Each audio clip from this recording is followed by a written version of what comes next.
فيلم بيرسيبوليس. يشاركنا في هذا الحوار سي عصام الشابي عضو المكتب السياسي للحزب الديمقراطي التقدمي، مدام ليلى بن دبام محامية وحقوقية، سي عز الدين الحزقي ناشط سياسي وحقوقي، سي عبد العزيز المزوغي ناشط سياسي وحقوقي، وكذلك سي محسن البوعزيزي رئيس الجمعية العربية لعلم الاجتماع، بالإضافة إلى زميلنا سفيان بن حميدة. إذا موضوعنا هو السياسة والعنف، ونبدأ معك سي عصام. في العادة أو على الأغلب نراو العنف في الكرة في الملاعب، لكن السياسة كيف مجال يرتبط به العنف كثيرا.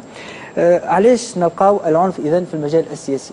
والله العنف مرفوض بصورة مطلقة. العنف لا يمكن أن نقبل به لا في الرياضة لا في الكرة لا في السياسة لا في أي مجال آخر. وما حدث اليوم القناة تسمع له في اعتقادي الإنسان لا يجب أن يتلعثم للتعبير عن إدانته الواضحة والصريحة للأحداث هذه. اليوم مجموعة تهاجم مقر قناة نسمة بالمسلحة وبالعصي وبالهراء، تحاول تاخذ حقها بيدها قطع نظر على الموقف. ربما هي تعتقد وأن وقع التعدي على مقدساتها. احنا نحترم المقدسات وندعو إلى احترام المقدسات، لكن هذا لا يبرر مطلقا أن تحاول المجموعة أن تأخذ حقها بيدها وأن تحاول تعتدي وتهاجم القناة اللي بثت فيلم لم يرق للبعض. العنف هذايا يجي ماهيش حالة معزولة مع الأسف. منذ يومين حدثت حالة عنف في كلية الآداب في سوسة. تعرض الكاتب العام للكلية لاعتداء بالعنف من طرف تقريبا نفس المجموعة اللي حاولت بتعلة المدافعة على طالبة منقبة أن تفرض الأمر الواقع وتقتص بيدها وتفرض ترسيمها بالقوة، وصار مسار، وهذا معروف في سوسة. يعني العنف هذا وقت اللي اليوم يصير وإحنا في قلب حملة انتخابية وفي مسار انتقالي، تعرفوا تونس وين تهدئة الأوضاع وأن نسير ببلادنا نحو النزيهة وشفافها وتحترم فيها الآراء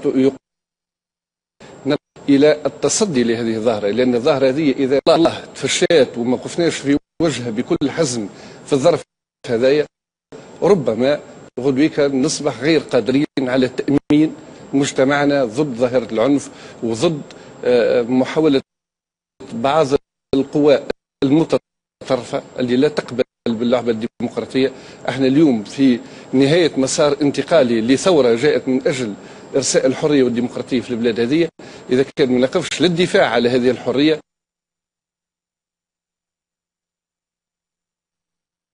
التعبير، حرية الرأي، اليوم هي خط أحمر كل الدفاع عليه، لأنه إذا انتفى وإذا تهدد حرية باقي الحريات ستنهار. لا يمكن أن نتحدث عن حريات أخرى إذا ما تعرضت حرية الإبداع والتعبير وحرية الرأي للخطر. هذا كلام نقول أنه هذا الخطر اليوم خطر غول يهدد. ممكن وأنه نفسروا هذا سي عصام وأنه فما كما يقول البعض وأنه فما استراتيجية، فما أجندة مخفية تخطط لهذا الكل قبل 23 أكتوبر.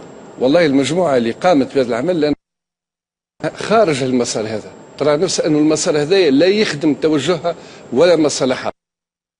انتخابات هو فشل لنظرتها. الثورة التونسية أكدت فشل كل دعوات العنف والتطرف، وأكدت أن المسار التغيير السلمي ممكن وتحقق في تونس. أن نصل بهذا المسار إلى النهاية السعيدة متاعه، إلى قيام مؤسسات منتخبة، هو القضاء على الدعوة هذه، هي محاصرتها وتهميشها إلى الأبد. لذلك أنا أعتقد وهي تقوم بمحاولة أخيرة في محاولة احتلال مربعات على الساحة السياسية والتأثير في الأحداث بصورة سلبية، وهنا وين يجي دورنا للتصدي لها وضرورة التصدي لها. ليلى، الاعتداء على قناة نسمة اليوم حادثة تأكد مرة أخرى وأنه في المشهد السياسي فما برشا عنف. يمكنش نفسروا علاش اللجوء العنف في المجال السياسي؟ ساعة هو من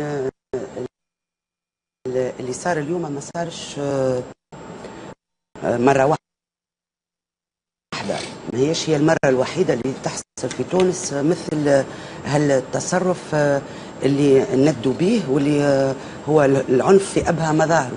صارت في الأفريكار، حادثة الأفريكار، وصارت قدام باب البنات اللي تم الاعتداء عليهم بالعنف، وهو كذلك، وصار قدام باب البنات، صار في كلية الآداب بسوسة.